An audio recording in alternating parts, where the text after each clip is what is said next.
You know, for the past 24 years, there have been a lot of live-action movies based off of video games, most of these adaptations having amazing source material, like Street Fighter, Tomb Raider, Resident Evil, Max Payne, and even friggin' Assassin's Creed. But for some reason, all these movies are ass, with a few of them just barely breaking that line of movie mediocrity. And this got me thinking, why is this happening? And how is this happening? Video games are an amazing source of ideas, and yet, when adapted, they end up being poop. And after scouring the surface of Wikipedia and looking at random Quora question threads, I realized there's a concrete reason as to why video games and movies just don't seem to get along. To organize this mess of an idea, I've broken up my discussion into 3 main topics, and I apologize if this video is still all over the place. These topics are interactivity, focus, and length. Now, these aren't just random words. These concepts all pertain to what makes a movie and what makes a video game a video game. You'll understand when you're older, or when I start getting into it, whatever. So, let's talk about interactivity. It's clear that both movies and video games are mediums of entertainment, and it's just really a question of how they choose to entertain their viewers. Movies are designed to capture the viewer's attention for that sweet 2 hours, and boom, congratulations, you've been entertained. But games, they're a different story. You see, games are interactive. You, the player, aren't taking a backseat to this whole event. You, the player, are making the decisions that impact you and the game. And this is where we find the first problem in video game to movie adaptations. Movies are designed to be a backseat kind of experience. You're just a spectator enjoying the ride as it goes along, and so transforming an interactive experience into something more static, you end up losing a lot of the charm of the video game. An example of this is Super Mario Bros. 1993. Now, this is the first ever live-action international movie based on a video game. Now, what makes the Mario games fun are their mechanics, believe it or not. The fact that you, the player, can sprint, jump, shoot fireballs, turn into a tanuki and fly, and smash goombers, that's what makes the game entertaining. But when translated into the movie, those abilities are taken away from you, and these mechanics just kind of become part of the story. And, I mean, how much was there of a story to begin with Mario? So you end up losing a lot of what drew you into the video game Super Mario Bros., and you're kind of left with the stuff that you overlooked about the game. Like an oversized turtle trying to kidnap a princess. So the point stands. Interactive? Not interactive. Do they go together? So far, no. The second topic I want to cover is length. And this isn't just covering the surface level length, this also covers replayability both in movies and in video games. Much like interactivity, length is an aspect of movies and video games that are the opposite of each other. You see, for a movie to be enjoyed in a cinema, it usually has to have a running time of 1 to 2 hours, and sometimes even 3 if the studio is feeling frisky. That's one of the major drawbacks of movies, because they're a backseat experience. It becomes harder to keep the interest of audiences the longer it goes on for, because again, the audience doesn't have a choice in what's happening. Video games, however, are kind of the opposite. A lot of time, video games end up being really long, with some of them having 20-hour storylines, or even the more simple ones still being 5 hours long. But this isn't a drawback to them. Because they're interactive, it's easier to keep the player drawn in because of the variety of things that players can do. Because, I mean, a game can have interesting mechanics, like Mario, pinpoint controls, like earlier Sonic games, likable character like Oxenfree or Life is Strange, and other shit. Now, this doesn't even go into replayability, because we watch movies over and over again because of their charm. A movie like Kill Bill or Hot Fuzz, they're watchable over and over again, not because anything in them changes the moment we watch them again, but because they're fun to watch. But that's it.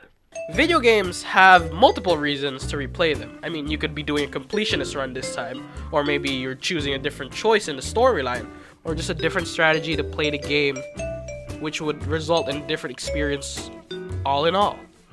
I present evidence number 61, Max Payne 2008. While the movie is okay at best, it does have some replayability to it. There are certain scenes that I still go back to because they're entertaining to watch, but that's it. The movie isn't even that good. And it's such a different feeling compared to the video game because Max Payne is such a good game. You can play it for hours on end and still be entertained because there's so much to do in it.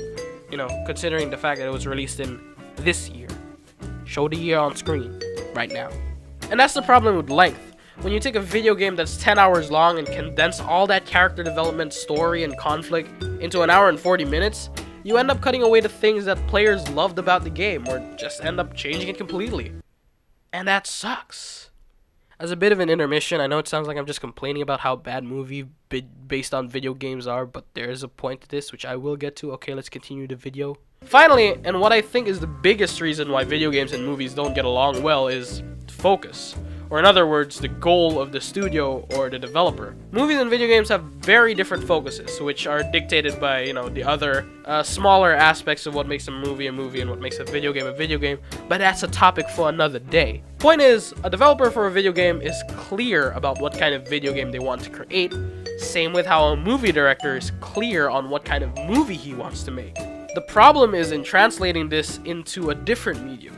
While it's easy to transform a story-driven game into a movie, like, say, Life is Strange or Assassin's Creed, even though the Assassin's Creed movie didn't work, it becomes a bit more difficult when the focus of the game is something more mindless, something more simple. The studio and director end up having to change this focus, and what have we learned from the past 2 points? When the original formula is tampered with, you end up losing a lot of charm from the source material. I present House of the Dead 2003. One of the worst rated movies on IMDb and Rotten Tomatoes, and personally my most hated movie. If it wasn't clear, this movie was an adaptation of House of the Dead, the arcade game, yet it's devoid of anything from the game whatsoever. It's as if the director, this guy, was given the title and, was set loose and he was like, hey yo, just make this movie, it's fine, you can do whatever you want. The point being, House of the Dead on the arcade was a game whose focus was shooting, quote unquote. There wasn't much about the game that appealed to anyone aside from the arcade rail shooting aspect of it. And that's okay, because it was an arcade game. You don't go to the arcade to play a game for its story, you play it for fun. Because you're in an arcade. But when the focus shifted from mindless fun into deep horror, hope you see my quotation marks, story, the movie ends up being convoluted and just mindless. Not even fun, just mindless. This is where most movie adaptations fall short on. They have to change the focus of the movie because of the 2 previous points, length and interactivity. And so the focus of the game and the movie don't sync up. And they end up not making an adaptation, but just another movie with a theme pasted on top of it. So is it absolutely hopeless for video games to ever have a proper adaptation? Not necessarily. While it may seem that interactivity, length, and focus go against everything that could make a good video game to movie adaptation, they actually are the basis on how to make the movie, good. If you look at these movies, they usually have a running theme of focusing too much on the, hey look, this was based on a game aspect. And that's not how it should be, I think. I don't want to see Doom Guy's HUD on the theater screen, but I do want to see him go into hell and kill demons. I don't need to feel like I'm in the arcade when watching House of the Dead, but I do want to see more zombies getting shot.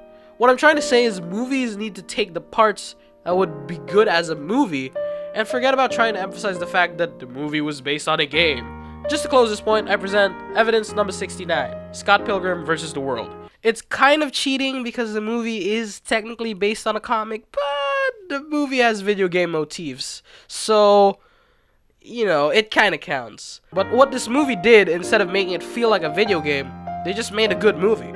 And they took certain mechanics from the game that would make sense in the world of the movie, like a checkpoint system and a score system, and they made it not too intrusive, and boom, it freaking works. It just works and it's a good movie. So it isn't hopeless. There is a chance for a good video game to movie adaptation.